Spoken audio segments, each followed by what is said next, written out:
안녕하세요, 롬입니다. 벌써 날씨가 많이 더워지기 시작하는데요. 일교차가 10도 넘게 차이나는 환절기이니 건강 챙기시길 바라면서 롬 프로젝트의 소식을 전해드립니다.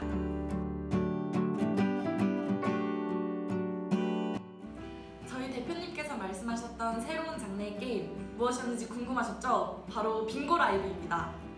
동영상 콘텐츠와 연동한 보드게임인 빙고 라이브는 라이브 퀴즈쇼인 잼라이브와 유사한 방식으로 보시면 이해가 빠르실 텐데요. 이러한 빙고 라이브는 구현이 완료되어 독자 대상 베타 서비스를 준비 중에 있습니다. 빙고 라이브 상영화를 앞두고 필수적인 바로 그것!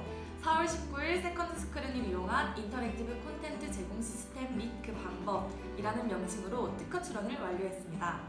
그리고 현재는 전파진흥원인 KCA 주관의 정부 과제 사업을 진행 중에 있는데요. 이미 플랫폼 파트너로 KBS와 컨소시엄 협의는 완료되었고 MBC, TV조선과도 추가 협의를 진행 중에 있다고 하니 정말 기대가 됩니다. 그리고 롬게임 상장 소식도 들려오는데요. 바로 우즈넥스 거래소에 상장할 예정이라고 합니다. 일정이 확정되면 커뮤니티에 올려드릴 테니 조금만 기다려주세요. 여러분들께는 쇼벨이라는 이름으로 익숙한 비디오 링, 이른바 링백 비디오가 구현 완료되었습니다. 또한 상영화를 앞두고 지식재산권을 보호하기 위해 4월 23일 발신자별 링백 미디어 제공 시스템 및 그 방법이라는 명칭의 특허 출원도 완료했습니다. 현재 저희는 국내 결정통신 사업자 HK텔레콤의 인수 절차 중에 있는데요. HK텔레콤의 IMS 플랫폼과 캄보디아 텔레콤 프로바이더인 카민텔의 IMS 플랫폼 연동을 통해서 양국 간 VoIP 기반의 정액제 무제한 모바일 국제전화 서비스를 제공할 수 있다고 합니다. 서비스 제공이 성공적으로 이루어지면 필리핀과 베트남으로 확대할 예정이라고 하네요. 볼트는 인도네시아 이동통신사입니다. 현재 볼트의 기지국 및 중계기 등의 자산을 인수 후 서비스 운영 계약을 추진 중에 있습니다. 올해 2월부터 볼트의 모기업인 리포그룹과 협상을 시작하였는데요.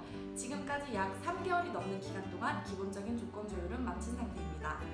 구체적인 조건 협상과 실사 후 6월경 최종 결정된다고 하니까 조만간 큰 소식이 기다리고 있는 셈이죠.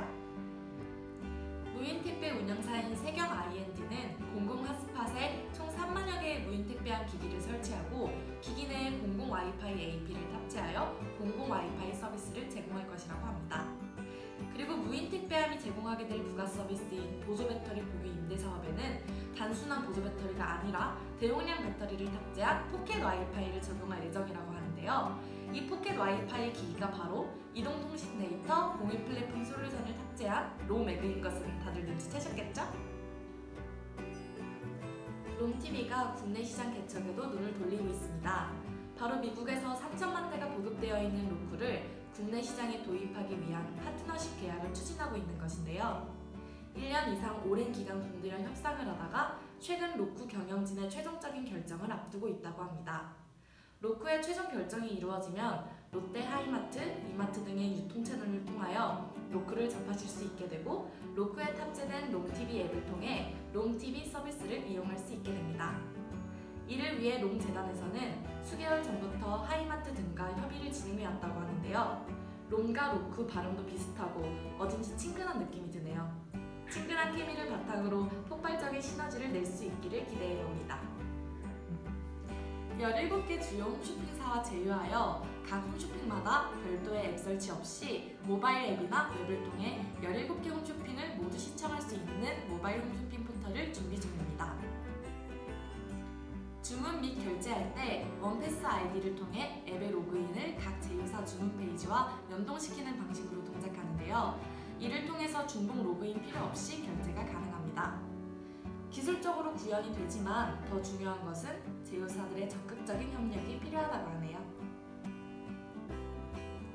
5월 17일 금요일 롬재단이 후원하고 한국 블록체인 협회와 코베아가 주관 주최하는 우즈베키스탄 블록체인 산업 활성화를 위한 디지털 이코노미 컨퍼런스가 개최되었습니다. 우즈베키스탄은 디지털 이코노미 정책의 일환으로 한국 블록체인 산업 기반 구출 사업을 추진 중에 있는데요. 이 사업에 저희 롬재단이 암호화폐 거래소 개발 파트너로서 참여하게 되었습니다.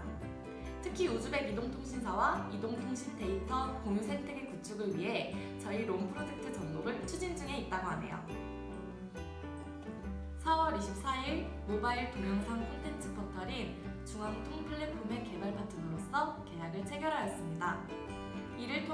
중앙통 앱 안에서 해외 직구 등 전자상거래 서비스와 빙고 라이브 등의 미니게임 연동 서비스를 DDM24가 진행할 수 있게 되었습니다. 중앙통 사업의 중국 측 파트너는 중국의 국제방송인 중국중앙TV, 즉 CCTV 그룹의 해외 담당 독립법인이라고 하니 사실상 중국 정부의 공기업인 셈이네요. 중국 정부의 눈밖에 나면 사업 진행이 힘들어지는 중국 사업의 특수한 상황은 이미 알고 계실 텐데요. 중국 중앙방송 같은 든든한 파트너의 후원을 얻는 것만으로도 이미 큰 고개는 넘은 듯한 느낌이네요. 중앙통 앱은 지금도 구글 플레이 스토어나 아이폰 앱스토어에서 다운로드 받아서 설치하실 수 있는데요. 아직은 개발 중인 프로젝트라 불안정하긴 하지만 6월 중순이면 최종적으로 완성된다고 합니다. 지금까지 롬 소식을 전달드렸는데요. 롬 재단과 롬 프로젝트에 관심을 가지고 지켜봐 주시는 많은 분들께 감사 인사드리면서 앞으로도 장기적으로 월간 레포트를 통해 좋은 소식 들고 올 테니 구독과 좋아요 부탁드려요. 감사합니다.